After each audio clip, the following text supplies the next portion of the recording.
Ladies and gentlemen, we all go through seasons in life where everything seems to slow down, the invitations stop coming, the phone doesn't ring as often, people get busy, distant, or just disappear. And suddenly you're left in a silence that feels unfamiliar, uncomfortable, maybe even painful. But what if this silence isn't a sign that something's wrong? What if it's the very space you need to hear what you've been missing?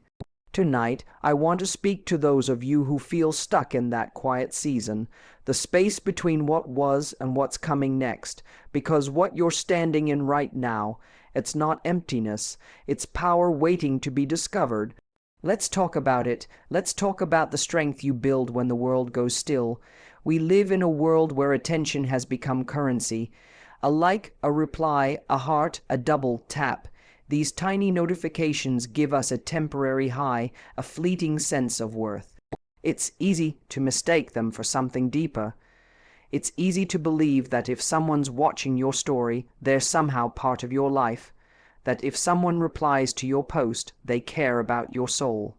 But the truth is, attention isn't connection, not even close. Attention is easy, it costs nothing, it's reactive. It's what people give when they're bored, scrolling, passing time, or satisfying curiosity.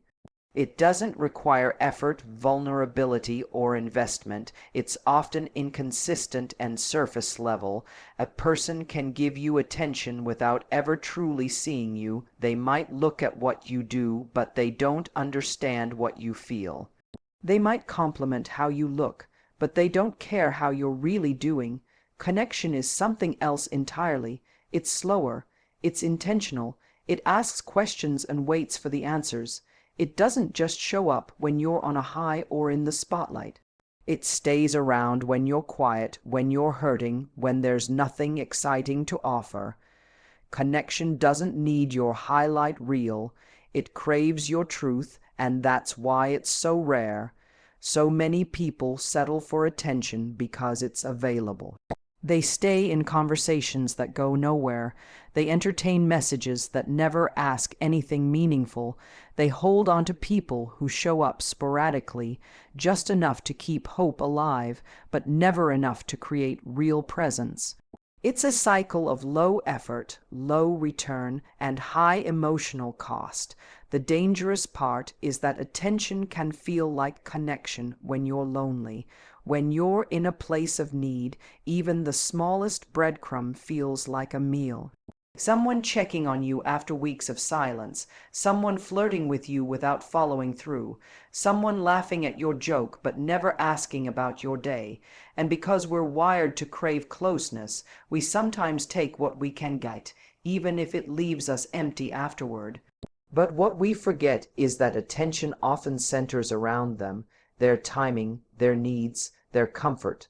Connection, on the other hand, is about you and them. Mutual energy, effort, and care. If someone only reaches out when it's convenient, or when they are in the mood, or when they want something from you, that's attention. It's momentary. It's not grounded in anything real. It's easy to be seduced by attention. It flatters the ego, it tricks the heart, but eventually you realize it doesn't build anything lasting.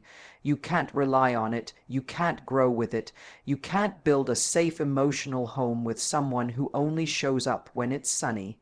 Connection shows up in the dark. It listens without interrupting. It supports without being asked.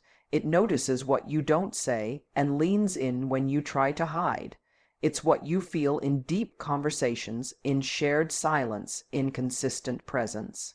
It's not loud, it's not flashy, but it's real, and once you've had it, you realize how empty attention really was. Sometimes the reason we don't find real connection is because we're too distracted by the people who give us attention. We pour our time into the ones who keep us in limbo. We give access to our energy to people who aren't even committed to being part of our lives. And in doing so, we create no space for the ones who actually could connect with us in a real way. It's not about how many people are watching you. It's about who's really seeing you.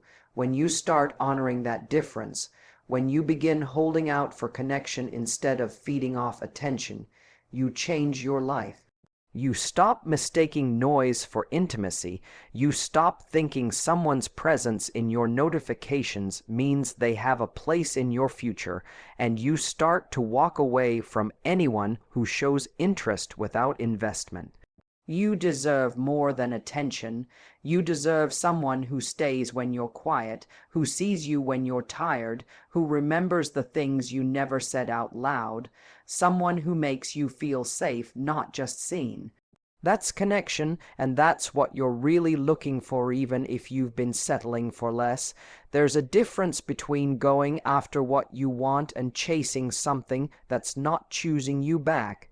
And for so many of us, we cross that line without even realizing it. We start by showing interest, by being intentional, by putting in effort, but somewhere along the way, that effort becomes pursuit. And pursuit turns into pressure, and suddenly, it's not a connection anymore, it's a chase. We chase love, we chase validation, we chase attention. We chase people who give us crumbs, hoping one day they'll give us a seat at the table. We text first, initiate every plan, excuse every red flag. We tell ourselves, if I'm just a little more patient, a little more understanding, a little more valuable, maybe they'll finally see me. And that's the trap. Because the more you chase, the more you teach someone that they don't have to show up fully, that you'll carry the emotional weight for both of you, that your energy, your presence, your consistency, they come at no cost. And when something is too available, it's rarely appreciated. Attracting is different. Attracting starts with you, with how you see yourself, with what you believe you deserve. It's not passive, it's powerful. Because when you attract, you're no longer waiting to be chosen. You're doing the choosing. You're not trying to prove your worth. You're embodying it. You attract by becoming magnetic to the kind of energy you want to receive. You raise your standards, not your voice. You become clearer about what you will and will not accept. And you stop negotiating with people who can't meet you where you are. This isn't about playing hard to get. It's about being hard to forget, because you carry yourself with dignity, presence, and alignment. When you chase someone, you shrink, you shift, you mold yourself into who you think they want, but when you attract, you expand. You stand still, you grow roots, and the right people recognize the strength in that. They're drawn not just to your beauty or charm, but to your stability, to your peace, to your wholeness. It's easy to confuse attraction with attention. But true attraction runs deeper than someone liking your photos or flirting on a surface level. Attraction is alignment. It's someone recognizing your values and being pulled toward your energy because they resonate with it. And you can't fake that. You can't hustle for that. You create it by becoming more of who you truly are, not less. Think about it. Have you ever met someone who didn't try to impress you, but you couldn't stop thinking about them? There was something calm, grounded, intentional in the way they moved. They weren't desperate for validation. They weren't loud, but their energy stayed with you. That's attraction. That's power. Most people chase because they're scared. Scared of losing a connection. Scared of being alone. Scared that if they stop trying, everything will fall apart. But here's what's true. If something falls apart when you stop chasing it, it was never stable to begin with. The right things in life don't require force. They require alignment. When you stop chasing, you make room for better things to come toward you. You begin to operate from a place of abundance, not desperation. You stop convincing people to stay. You stop explaining your worth. And instead, you become someone people naturally want to stay close to. Not because you begged them to, but because they felt something real in your presence. You start creating boundaries that reflect how deeply you value yourself. You protect your peace. You stop showing up for people who only notice your absence when it benefits them. You give your time to those who earn it, not just those who want it. And you attract the kind of love, friendship, and opportunity that matches the level of respect you show yourself. This is the quiet power of attraction. It doesn't demand attention, but it gets it anyway. It doesn't chase energy, it creates it. It doesn't ask for permission to be seen, it shines regardless. You don't need to run after anyone who isn't choosing you. You don't need to prove yourself to people who are still undecided about your value. When you stop chasing and start attracting, you start living in your power. You begin creating the kind of life and relationships that don't require you to abandon yourself just to keep someone else interested. And that changes everything. There are seasons in life where everything goes still. The invitations stop, the texts slow down, the group chats feel distant. The noise that once surrounded you starts to fade, and you're left with something that at first feels like silence. But underneath, it's something else entirely. It's space. And that space can feel uncomfortable, even painful, because it forces you to be alone with yourself. But this quiet season is not empty. It's not a punishment. It's preparation. We're conditioned to believe that movement equals meaning, that if life is loud and busy, then something must be happening. Something good, something successful, and when the noise stops, when we're no longer booked, included, invited, or seen, we panic. We assume something's gone wrong. We must have lost momentum, lost connection, lost value, but maybe nothing's gone wrong. Maybe this silence is the very thing that's meant to wake you up. It's in the quiet that you start to notice what you were too distracted to feel, the ache you kept ignoring, the dream you've been suppressing, the truth you've been avoiding about who you've been and who you want to become. The quiet makes space for that inner voice, the one that doesn't shout over chaos but whispers when it's finally safe to be heard. That's what makes this season powerful. This is where the clarity comes. When the world slows down around you, you start to see what was never truly working. You realize which relationships were held together by routine, not connection. You recognize the places you were showing up out of obligation, not joy. You feel the weight of everything you were carrying just to keep the image alive, the image of being okay, being wanted, being needed. And when all of that falls away, you're left with something raw, something real yourself, and that can be terrifying because in the noise you had distractions, you had people to validate you, tasks to prove your worth, routines to fill your days. In the quiet, it's just you, and the questions you've been avoiding, but here's the beautiful part, you finally have time to answer them. What do I really want from my life? What kind of relationships actually nourish me? What kind of person am I when no one's watching? This is the kind of season where reinvention begins.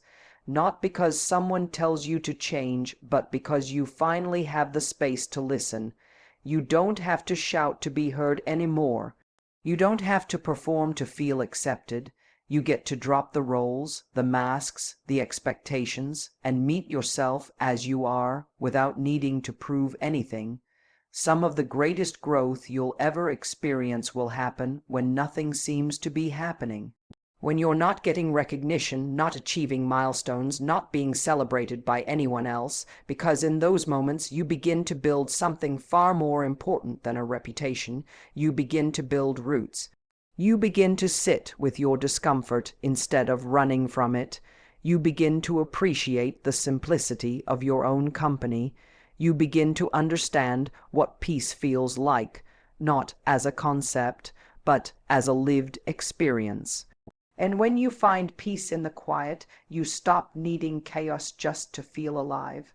This kind of season also reveals who's real in your life, who checks in when you're not visible, who sees you when you're not shining, who values your presence, not your performance. That alone is a powerful filter. It shows you who deserves a place in your next chapter. So if you're in a season where life feels still, where your world is quieter than you're used to, don't rush to fill the silence. Don't try to drown it out with noise, people, or distractions. Sit in it, let it do its work, let it shape you, because while everyone else is running around looking for the next thing to do, the next person to impress, the next high to chase, you'll be growing in ways no one sees yet. And that kind of growth, it's not just powerful, it's unshakable. So if life feels quiet right now, don't rush to fill the silence. Don't mistake stillness for a lack of progress. This season is not punishing you, it's preparing you. The world may not see the growth happening in your solitude, but one day it will feel the strength you built in this silence. Let this be the season where you stop needing the noise and start hearing your own voice again. Because what you build in the quiet will echo louder than anything chaos ever gave you.